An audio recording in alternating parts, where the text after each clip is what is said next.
হে আল্লাহ, আমি জানি না কিভাবে ডাকলে আমার ডাক আপনি সাড়া দেবেন।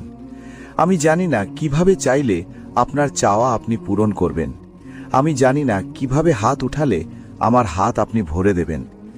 আমি জানি না কিভাবে দোয়া করলে আমার দোয়া গ্রহণ করবেন, কিন্তু আপনার গুনাহগার বান্দার অন্তরের খবর জানেন। ইয়া রব, আপনি তো আমার অন্তরটা দেখেন। আপনি তো বলেছেন, তোমরা আমাকে ডাকো, আমি তোমাদের ডাকে সাড়া দেব। তোমারই আয়াতে আমি তোমাদের ডাকে সাড়া দেওয়া প্রভুকে ডাকছি। তোমার কাছে চাইছি, আপনি আমার চাওয়া পূর্ণ করবেন। আপনি তো বলেছেন, আপনি খালি হাত ফিরিয়ে দিতে লজ্জা বোধ করেন। ইয়া আল্লাহ, আপনার অসংখ্য বান্দার মধ্যে আমি এমন একজন যে আপনার দরকার অনেক বেশি। আমি জানি আমি ছাড়া আপনার অনেক বান্দা আছে, কিন্তু আপনি ছাড়া আমার আর কেউ নেই, আমার আবদার মতো, ডাকারের মতো, চাওয়ার মতো। ইয়া রব, আমি দুর্বল, আমার সহ্যের পরীক্ষা নেবেন না, আমি তার উপযুক্ত নই। আমার পরীক্ষা সহজ করে দিন, আপনি আমার ডাকে সাড়া দিন, আমার চাওয়া পূরণ করুন। ইয়া মালিক, আমার খালি হাত আপনার রহমতে পূর্ণ করে দিন। আল্লাহুম্মা আমিন।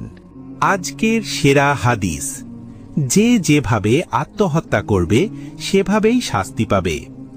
আবু হুরায়রা রাদিয়াল্লাহু থেকে বর্ণিত, রাসূলুল্লাহ সাল্লাল্লাহু আলাইহি ওয়াসাল্লাম বলেছেন, যে ব্যক্তি পাহাড় থেকে পড়ে আত্মহত্যা করবে সে জাহান্নামে অনন্তকাল পাহাড় থেকে পড়তে থাকবে। যে বিষ খেয়ে আত্মহত্যা করবে সে জাহান্নামে অনন্তকাল বিষ খেতে থাকবে। আর যে লোহা বা অস্ত্র দিয়ে আত্মহত্যা করবে সে জাহান্নামে নিজের পেটে ওই অস্ত্র ঢুকাতে থাকবে।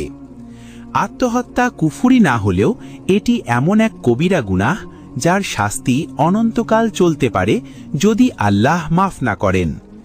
রেফারেন্স: সহিহ বুখারী 5778, সহিহ মুসলিম 109।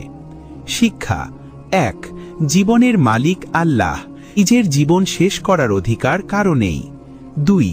ভয়ঙ্কর পরিণতি, ক্ষণিকের কষ্ট এড়াতে গিয়ে অনন্ত কষ্টের পথ বেছে নেওয়া বোকামি। এই হাদিস শরীফের ছোট্ট অংশ থেকে কিছু জ্ঞান পেয়ে থাকলে অবশ্যই হাদিসটি বেশি বেশি করে শেয়ার করুন, লাইক কমেন্ট করুন।